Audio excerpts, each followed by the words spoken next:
Hey you, Sledgehammer here. Tonight we're gonna do something different. Let me tell you a story to chill the bone about a thing that I saw a couple of years ago. On Halloween evening, I had a rather bizarre experience in a forest in Germany, an experience that I will never forget. Let me tell you the story of what happened that night.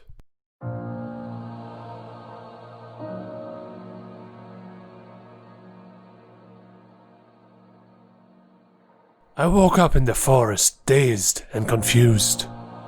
I had no idea where I was and how I got here. I barely even remembered who I was in the first place. My memories seemed to be missing a couple of days. I had no idea what could have caused this. None whatsoever.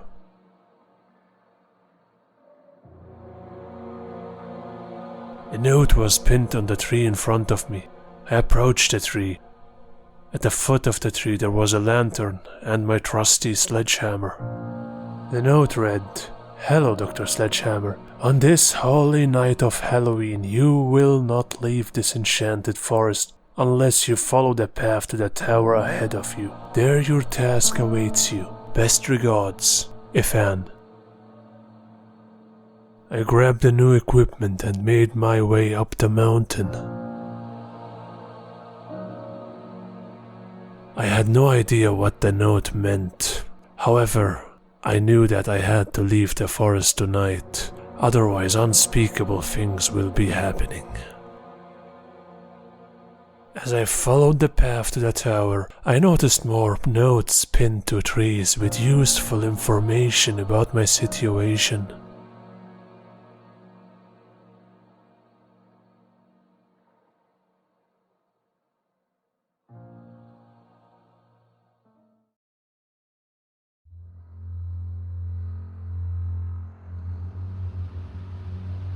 I walked for what felt like an eternity. For every minute passed, it was getting darker.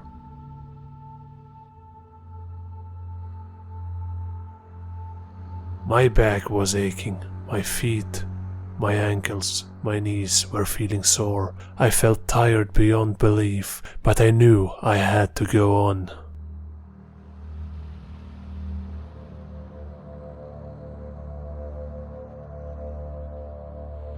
As I was approaching the tower, at long last, I felt a mixture of dirt, sweat, and rain in my mouth.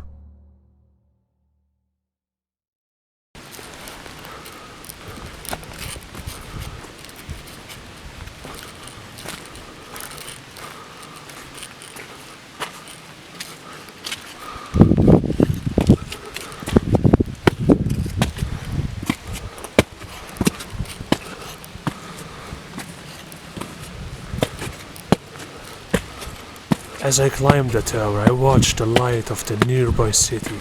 I could probably try and make a run for it. However, I knew that the forest will trap me forever. As I was approaching the top of the tower, a familiar music was getting louder and louder.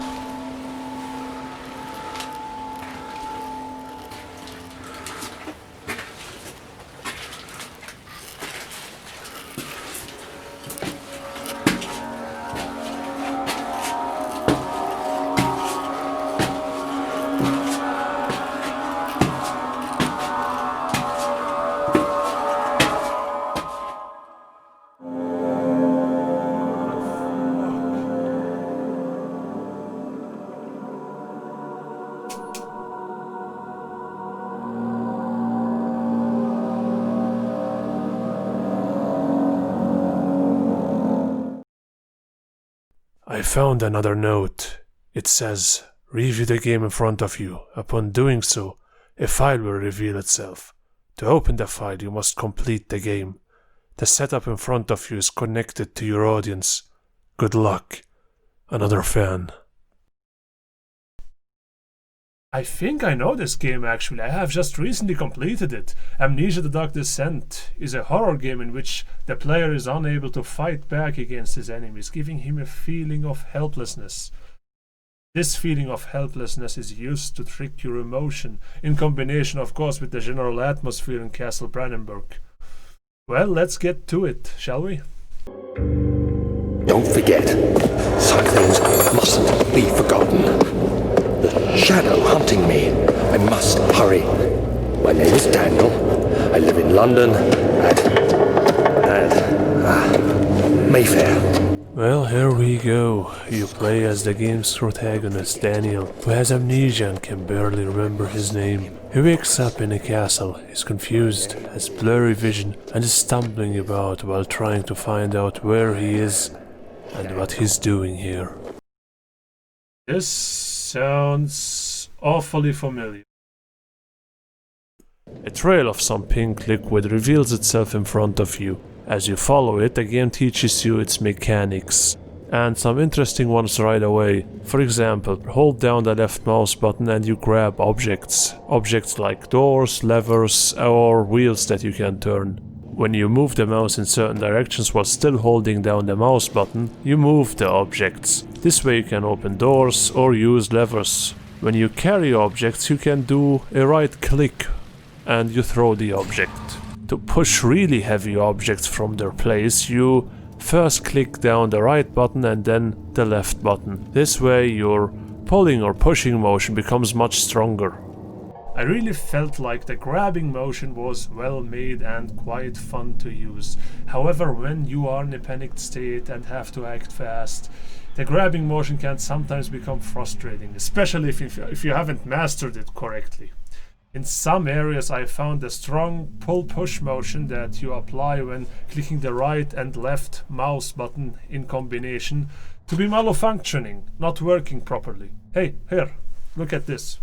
Take this one for example. I got into this room looking for chemicals that I need in order to proceed. As soon as I found a flask containing one of the chemicals, the ceiling near the door caves in, blocking my path to the outside.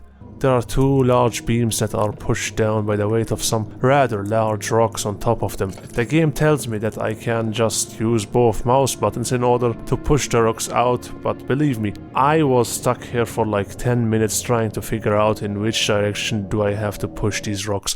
And just by pure luck and dumb button mashing I managed to get out of this room. Another important game mechanic is lighting, and Daniel's reaction to darkness. Daniel has nyctophobia, which is the fear of the dark. See, when light begins to change, he feels a little strange and a little anxious when it's dark. You could say he has a constant fear that something's always near.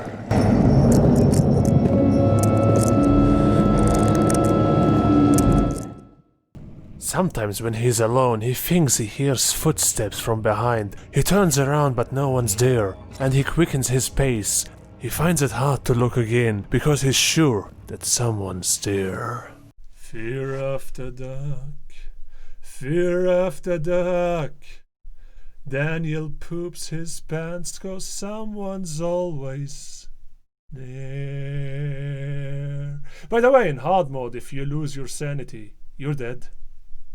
In order to avoid triggering Daniel's nyctophobia, you can either use Daniel's lantern, which runs on oil, or you can use tinderboxes to light up candles and torches along the way. In your inventory you can see how close Daniel is to crapping his britches. The game is really dark and you need light. Both tinderboxes and lamp oil are limited resources, especially lamp oil. Lighting up candles and torches only lights up a small area. You often need multiple light sources in order to operate in a room. Plus, when an enemy is nearby, you want to quickly hide in the shadows so that it doesn't see you.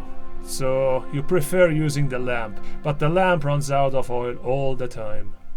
You soon find the note that you have apparently written yourself. The note states that you drank an amnesia potion to forget all the horrible things you have done. The note also tells you to proceed further into the castle and hunt down a person by the name of Alexander, a man who seemed to have wronged you beyond forgiveness. Go to the inner sanctum, find Alexander, and kill him.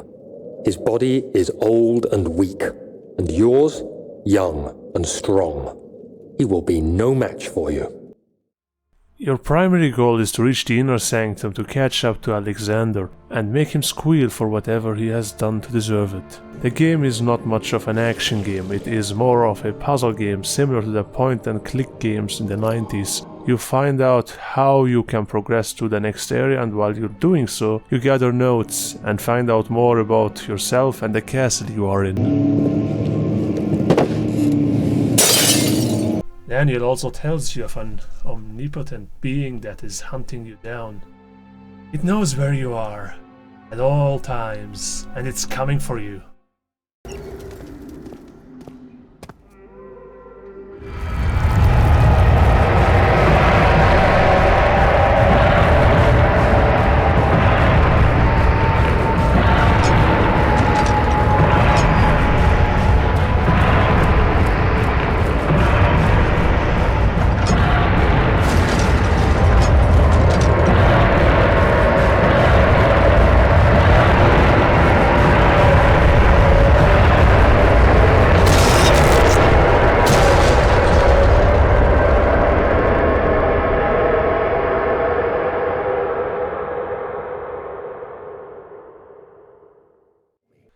Daniel seems to be an archaeologist who was part of an exhibition of some tomb in Algeria. During the exhibition, Daniel got trapped in a room underground in which he found an orb. He took the orb with him and broke it on the way home.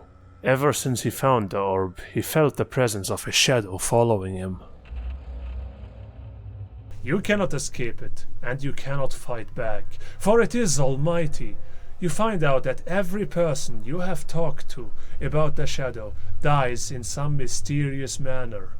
So you slowly but surely go insane. 17th of July, 1839. How has this escaped me? They're all dead. Limbs scattered, heads split down the middle, their skin flayed as if boiled. I feel like I'm falling into myself. What's happening? Sir William Smith, Professor Taylor, now Dr. Tate. Is it following me? How can it not be? It's the damn thing I brought from Africa. Something is after me. These fellas somehow interfered in the Shadow's business, so they had to die. For some reason, however, you have been spared so far. The Shadow has not laid a hand on you yet. It probably has something to do with Alexander of Brandenburg and the orb you found in the ruins. Alexander, of course, has his own creatures wandering around Castle Brandenburg. Your most frequent enemies are the so-called Gatherers. The Gatherers are probably undead soldiers of Alexander, who roam the castle looking for intruders, more specifically you. As mentioned earlier, they are sometimes the figment of Daniel's imagination that he sees when he gets too spooked out, but when they are real, you are in for a surprise.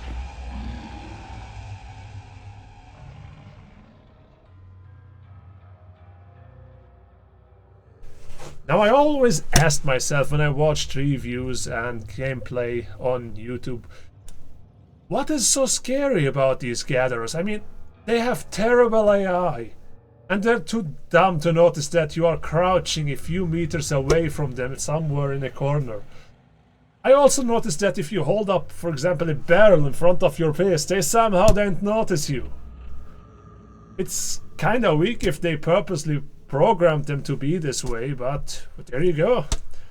Basically, all they have to offer is that you cannot attack them and have to avoid them. That's about it.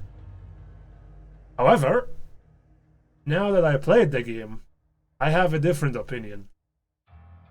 I can name you a couple of reasons why these creatures would make you shit your pants. The first reason is you forget about them. Sometimes I play the game for an hour without encountering a single one of them. The game developers did a brilliant job in not spamming the map with them, as it makes you relax and concentrate on your adventure. Consecutively, you get a false sense of security and are easily startled. The game is really dark and you sometimes never see them coming. They may be just around the corner and you do not notice them before it's too late. What makes matters worse is that your vision blurs. You start stumbling about like an idiot, making it harder to control your movement. In addition, you hear this insane horn when you are discovered.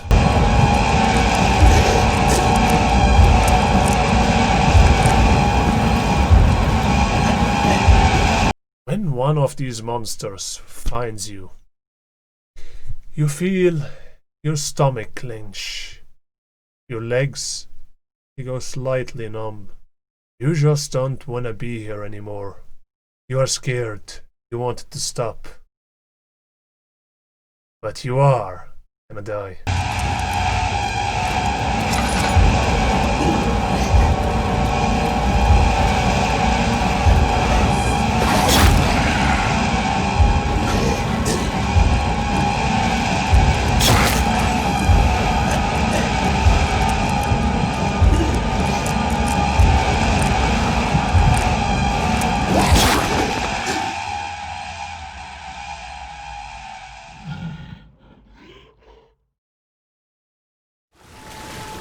There are also invisible water monsters that you have to deal with around mid-game. When a water monster is around, you have to try and avoid going into the water. You progress by jumping on objects in the water. You can distract them by throwing objects like severed body parts of tortured victims. It can get quite stressful dealing with water monsters, as they will keep coming until they get you.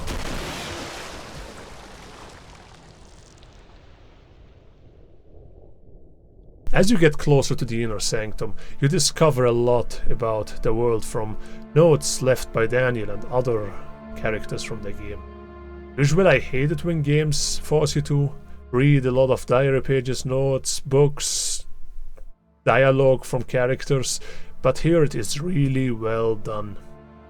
They limited the amount of characters and locations to the very essential so that you can understand the plot much better. In addition, most diary pages that you read, which are left by Daniel himself, are voice acted, so you have no difficulty following. You have only like 3 to 5 diary pages per stage, which is a few areas that are combined and you need to solve a puzzle in order to progress. So you actually crave for more to read, more to understand about this world. This brings me to the last point I want to talk about tonight, the plot. I will spoil some major plot elements, but not everything. I will not tell you about the ending. So basically this fella, Alexander, has been around for centuries. How, you ask? Well, he uses a substance called Vitae, which increases his lifespan. Vitae is extracted from the blood of tortured victims, so he has been rounding up prisoners to torture them to death for centuries. When there weren't enough prisoners, he ordered his men to start kidnapping people from the villages nearby. As you get closer to the inner sanctum, you get to have a look at the rooms Alexander tortured his victims in. Among them the Brazen Bull, the Breaking Wheel, the Iron Maiden, the Strapadoo, the Saw, and Judas Cradle. What are these, you ask? You want to find out more of them? You want to know what I'm talking about? Well, no problem, the game teaches you the fine points in the art of torture. You are told how to use each torture method in detail. In addition, Daniel recalls seeing how prisoners died using each of the torturing methods and gives you an expert review of how painful each method is. You even get to have a look at some schematics in case you forget where each limb needs to be tied to. I very much like the atmosphere in the game, as it seemed to know exactly when to be tense and when it needed to allow the player to relax a little bit, to give him a false sense of security. I found the enemies to be quite effective, although, as mentioned earlier, I have to criticize the gatherers with their AI because I found it easy to hide from them, and if push comes to shove, I would have just run away from them until I reach the door that triggers a loading screen. That way I could always get away from them. The Shadow was a wasted opportunity in my opinion. I found him not to be as effective as a Shadow should be. I didn't feel its presence that much. Heck, I didn't know what the Shadow was until I reached the end of the game.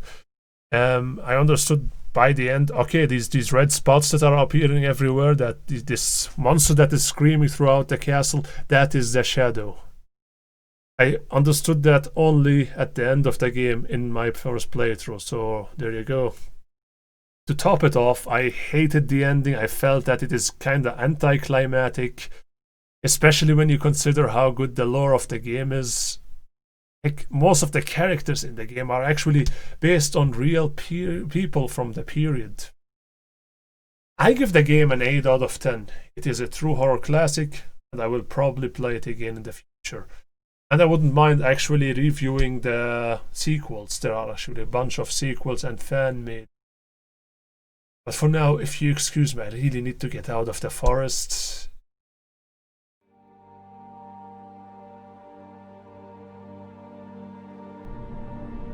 Look at this. It's a password at the bottom of the screen. Could it be? I mean, the game has 3 endings, and if every ending has a code, I should gather them right now. So I got the codes LKE271, TYR299, and ODN314, based of course, I think, on the mythological characters Odin, Tyr, and Loki. Hey, check this out. The game actually has a secret folder that can be opened using a password. Here. A map. A map to get out of this cursed forest. I think I can manage to get out of here now. Time to get the heck out of here.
I somehow made it out of the forest alive. To this day I have never understood what happened there. Whatever that was that chased me down has stopped following me. I was safe, but tired and pumped with adrenaline. I followed the road to the city and made it back home. But to be honest with you all, I actually liked the experience, and I would do it again. See you next time. Bye.